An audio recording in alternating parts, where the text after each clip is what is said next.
একটা উল্লেখযোগ্য সূরা, কয়টা আয়াত আপনাদের সামনে আমি তেলাওয়াত করেছি। ওই সূরাটার নাম হচ্ছে সূরা মুজাম্মিল। জাম্মিলুন শব্দের অর্থ হচ্ছে কম্বল, কম্বল। আচ্ছা, কম্বলের কি দাম বলেন তো, যে এই কম্বলের নামে কোরআন শরীফে সূরা নাজিল করতে হইব? কম্বলের এত দাম না। এই সুতা দিয়া কত কাপড় বানায়, আর এই মানুষ এই কাপড়টা কত জায়গায় ব্যবহার করে। এই কাপড়টা দিয়া যখন মৌজা বানায়, মৌজা কই পরে? মাথায়, পায়ে পরে। এই একই কাপড় দিয়া, সুতা দিয়া কাপড়, এই কাপড়টা দিয়া যখন টুপি বানায়, টুপি পরে কই? টুপি পরে মাথায়। আল্লাহু আকবার। কাঠ কত জায়গায় ব্যবহার করা হয়। এই যে কাঠ দিয়ে চেয়ার বানাইছি, এখানে আমরা বসছি। কাঠ দিয়ে মাচাটা বানাইছি, আমরা পাড়াইতেছি পা দিয়া। কাঠের ব্রিজ, পায়ে হাইটা হাইটা আমরা যাই। কাঠের খাট, সেখানে আমরা শুই, ঘুমাই। কিন্তু এই কাঠ দিয়ে যখন কোরআন শরীফের রেহাল বানানো হয়, এটাও তো কাঠ, ওইটাও তো কাঠ। আচ্ছা, রেহালটা যদি একটু পায়ে লাগে, সুমা দেন না? রেহালের দাম আর চেয়ারের দাম, দুইটার দাম জোরে এক? আরো জোরে এক? মৌজার দাম আর টুপির দাম জোরে এক? এক না। একই কাপড়, দাম ভিন্ন। তাহলে এই কম্বলের নামে আল্লাহ পাক কোরআনে কারীমের মধ্যে একটা সূরা নাজিল করছে। তাহলে কম্বলের দাম নাই। কম্বলের কারণে আল্লাহ কোরআন শরীফে সূরা নাজিল করেন। সূরা আনকাবুত, মৌমাছির নামে সূরা। মৌমাছি, সূরা মৌমাছি। সূরা কম্বল, সূরা ফিল। চিন্তা করছেন এগুলির কারণটা কি? কারণ রাসূল করিম সাল্লাল্লাহু আলাইহি ওয়াসাল্লামের সাথে আল্লাহ পাকের গভীর রাতে কথা কইতে মন চায়। হাবিবের সাথে কথা কইতে মন চায়। ভালোবাসার মানুষের, প্রীতির মানুষের লইয়া রাত্রে 3টা বাজে যায় না। শীত নাই, গরম নাই, কিচ্ছু নাই। কি দিওয়ানা! আল্লাহ তার হাবিবের সাথে ছিল প্রীতি আর ভালোবাসা। জোরে আওয়াজ দিয়ে বলা যাবে কি সুবহানাল্লাহ? কি প্রীতি, কি ভালোবাসা! কোরআন শরীফের বিভিন্ন সূরার শুরু দিয়ে আছে আলিফ লাম মিম, আলিফ লাম র,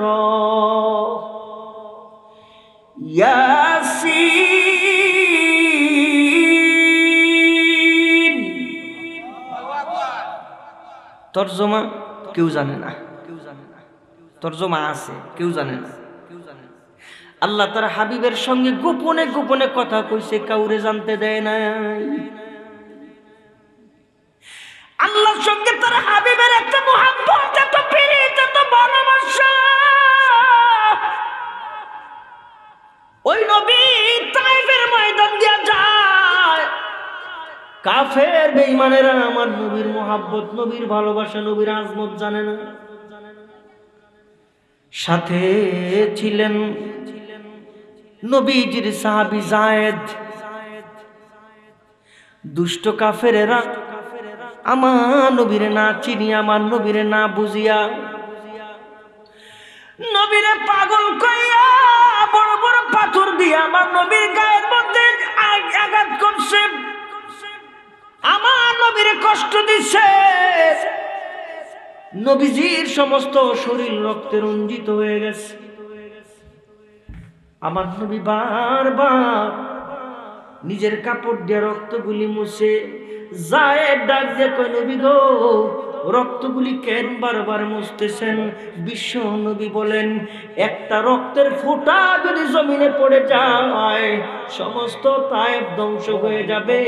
এই কারণে আমি মুহাম্মদ একটা ফোঁটা রক্ত জমিনের মধ্যে পড়তে দেই না, বারবার আমার চাদর দিয়া আমি রক্তগুলি পুছতেছি। জোরে সুবহানাল্লাহ! না বুঝা কষ্ট দিছে আমার নবী, যে নবীর সাথে আল্লাহর সাথে সরাসরি মুহাব্বত আর সম্পর্ক। গভীর রাতে জিবরাইলকে ডাক দেখো, জিবরাইল, আমার হাবিব কোন অবস্থায় আছে, যা আমি একটু কথা কমু।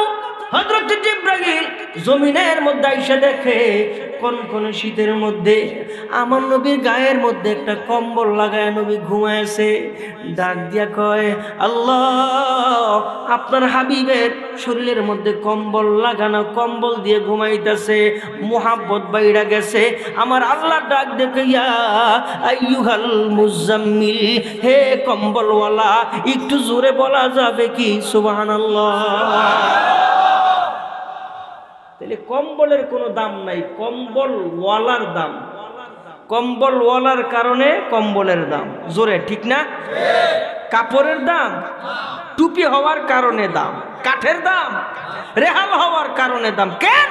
এই রেহাল যদিও কম দামি কাঠ হয়ে থাকে, এই কম দামি কাঠ দিয়ে রেহাল বানাইছে, আর ওই রেহালের মধ্যে পৃথিবীর শ্রেষ্ঠ সম্পদ কোরআন রাখে। এই কোরআনকে বহন করার কারণে রেহাল দামি হয়ে গেছে। জোরে ঠিক কিনা? এইবার আসেন, আমার আর আপনার কোনো দাম নাই, জীবনেরও কোনো দাম নাই। তবে দামি কেমনে? যদি সম্পর্কটা দামি জিনিসের সাথে লাগানো যায়। সুতা কাপড় দামি জিনিসের সাথে সম্পর্ক লাগাইছে, দাম বেড়ে গেছে। কাঠ দামি জিনিসের সাথে সম্পর্ক লাগাইছে, দাম বেড়ে গেছে। আমার আর আপনার জীবনের কোনো দাম নাই, আমার আপনার কোনো দাম নাই।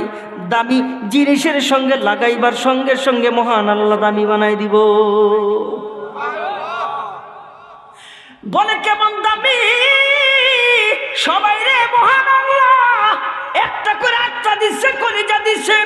এই আত্মার ভিতরে, এই কলিজার ভিতরে যদি হামেলে কোরআন, কোরআনে ধারণ করেন, কোরআনে হাফেজের যেমন দাম, কোরআনে হাফেজের যেমন দাম, এই কোরআনে হাফেজের হাত আছে দুইটা, আপনারও হাত আছে দুইটা। এই কোরআনে হাফেজের চোখ আছে দুইটা, আপনারও চোখ দুইটা।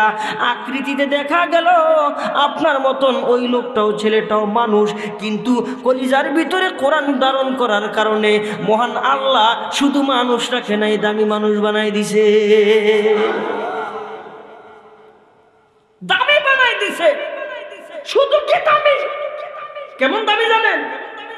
নবীর দরবারে সাহাবী কালা গরিব আচ্ছা, কেন নবীজি কই কি আমার কোনো দাম নাই? নবী কে অবশ্যই দাম। কে বলছো তোমার দাম নাই? কোন নবী বলেন আপনি আমার কি দাম? নবী কয়, আমি নবী বললাম তুমি জান্নাতি। আওয়াজ ছোট হয়ে গেছে, আবার বলি, নবী বলে আমি নবী বললাম তুমি আল্লাহ পাকের জান্নাতি। আচ্ছা, এবার আপনারা কোন জান্নাতি মানুষের দাম আছে না নাই? বসা ছিল, দাঁড়ায় গেছে। নবী কই কি? আপনি কইছেন আমি দামি? কহ আপনি কইছেন আমি জান্নাতি? কহ তাইলে তো আমার অনেক দাম। কহ তাইলে নবীজি, মদিনার কোন মানুষ আমার সঙ্গে আত্মীয়তার বন্ধন করে না। কে? অপরাধ দুইটা। এক নাম্বার, আমি কালা গরিব, কালো আর গরিব। এই কারণে কেউ আমার সাথে আত্মীয়তার বন্ধন করে না, কারো মেয়ে আমার কাছে বিয়ে দেয় না। নবী কয় তাই নাকি? কয় হ। নবী আমার ডানে তাকায়, বামে তাকায়, কি জানি খুঁজতেছে নবী।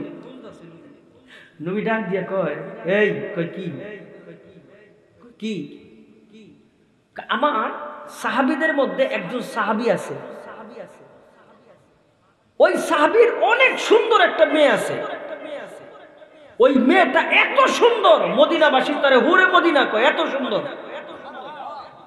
যাও তুমি ওর বাড়িতে যায় বলবা আমি নবী পাঠাইছি, বলবা যে নবী তোমার মেয়েরে আমার কাছে বিয়া দিতে গেছে।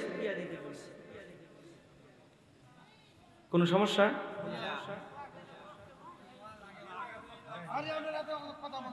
না না ঠিক আছে, ঠিক আছে, ওয়াজটা বলিলে কইব না, না কথা ঠিক আছে,